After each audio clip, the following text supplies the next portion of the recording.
Assalamualaikum warahmatullahi wabarakatuh. Saya atas nama Rini dengan stambuk A1120088, kelas B, Prodi Pendidikan Bahasa dan Sastra Indonesia, Fakultas Keguruan dan Ilmu Pendidikan, Universitas Tadulako.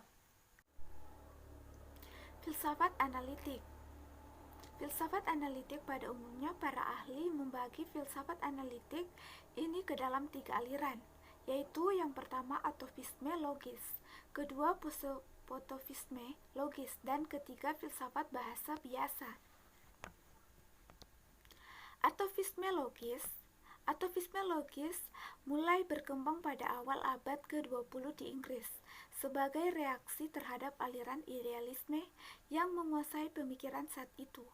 Menurut aliran idealisme, realitas terdiri atas ide-ide, pikiran-pikiran, dan jiwa dan bukannya benda material. Sedangkan menurut aliran atomisme logis, realitas terwujud dalam ungkapan bahasa yang merupakan proposisi-proposisi, bukan atas ide-ide atau pikiran kita. Yang dimaksud dengan preposisi adalah apa yang dapat dipercaya, disangkal atau dibuktikan benar atau salah, sebagaimana terkandung dalam kalimat. Menurut Al-Wasila, beberapa pemikiran inti dari aliran atomisme logis adalah sebagai berikut. Yang pertama, logika adalah hal yang paling mendasar di dalam filsafat. Logikalah yang harus mewarnai setiap aliran filsafat, bukan metafisika. Kedua, formulasi logika bahasa tidak sama dengan formulasi struktur bahasa. Tugas filsuf adalah memberikan analisis proposisi-proposisi, tetapi keduanya berbeda dalam hal bahasa yang digunakan. Ketiga, hakikat realitas dunia seyogyanya dianalisis melalui analisis logis. Agar ilmiah, filsafat mesti mengandalkan analisis logis. Analisis logis berdasarkan pada kebenaran a priori yang sifatnya universal dan bersumber pada rasio. 4. Dunia ini terdiri atas fakta-fakta yang terlukiskan lewat proposisi-preposisi. Preposisi-preposisi ini merupakan simbol dan bukan merupakan dunia.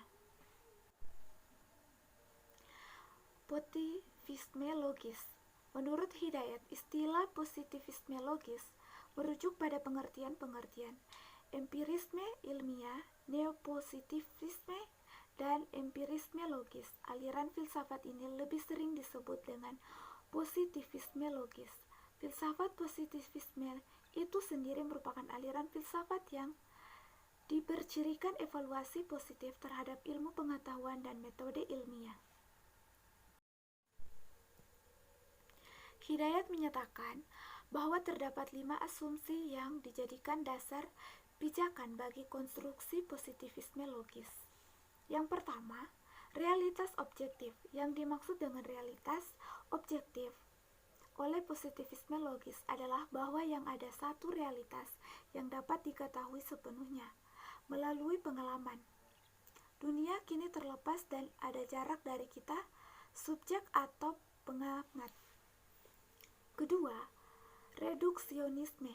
Reduksionisme adalah asumsi yang menyatakan bahwa kita dapat mengetahui dunia dengan cara mereduksi ke dalam bagian-bagian kecil.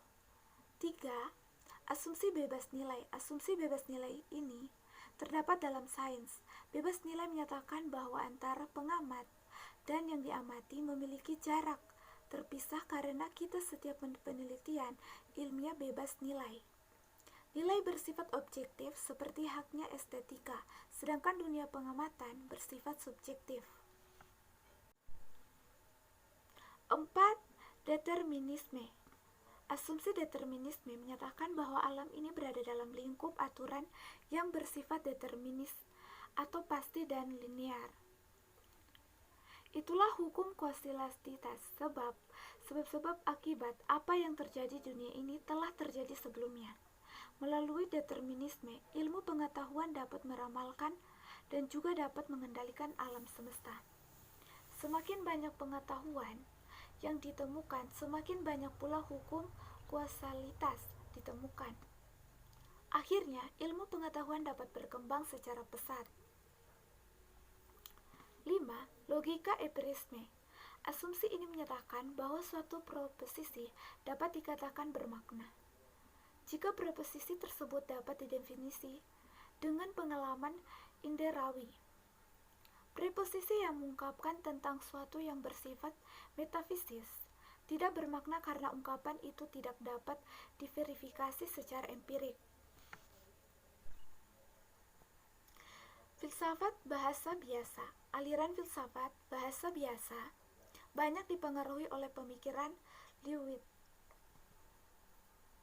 Wittgenstein pada periode kedua melalui karyanya. Pemikiran Wittgenstein periode kedua tidak mendasarkan pada logika bahasa, tetapi pada bahasa biasa yang dipakai manusia dalam kehidupan sehari-hari. Menurut Kailan, jika pada periode pertama Wittgenstein mendasarkan pemikiran pada satu bahasa ideal yang memenuhi syarat logika, pemikiran periode kedua justru mendasar pada bahasa biasa yang bersifat beraneka ragam. Sekian dan terima kasih. Apabila ada salah kata, mohon dimaklumi. Wabillahi taufiq walhidayah. Wassalamualaikum warahmatullahi wabarakatuh.